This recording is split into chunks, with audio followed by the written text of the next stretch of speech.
Everyone, in this video I'm going to talk about conditional probability. So here's a scenario.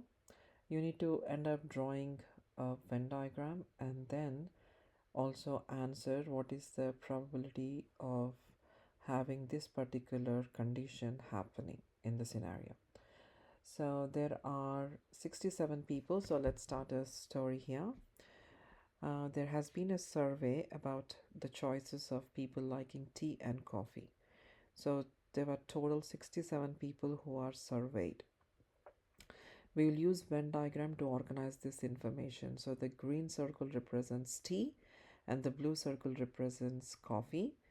Because they are overlapping, that means there are few people who like both. So that is the intersection region. So I'll read a scenario. So there are 67 people who are surveyed and 35 like coffee and 38 like tea and 5 people like neither and 26 like both. Okay, so that is the scenario. So both, which who like, should come here 26. Now there are 38 people who like tea. So 38. So when you are, and there are 5 people who like neither. So the neither has to be in the bottom. Now here 38. So because 26 shares both tea and coffee, right? So this particular green circle must still add up to a total of 38 people because only 38 people like tea. So 38 minus 26, the remainder 12, that's what you write here. Now whereas for the coffee there are 35 people, so 35 minus 26, that should be 9 right there. Now when you do 12 plus 26 plus 9 plus 5, the total should again come back to 67. Okay. Now, what is the probability of surveying a person who likes coffee and also tea? So now this question straight away is looking at 26, which is the overlapping region or intersection region of both circles. So number who like both divided by the total people who surveyed. So probability is always about the total outcomes. So we are looking at 26 people out of 67. So 26 out of 67,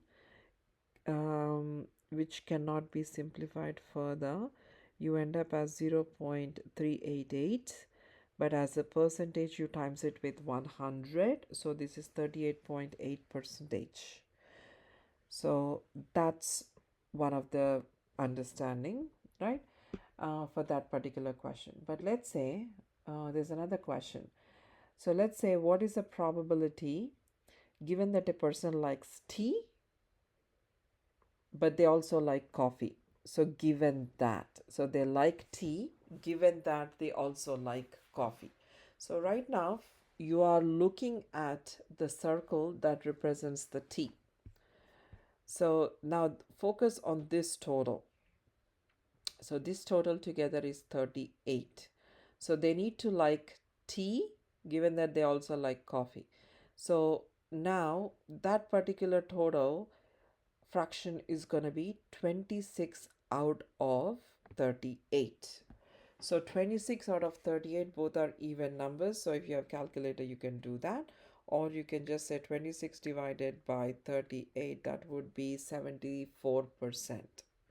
So 74% chance. All right.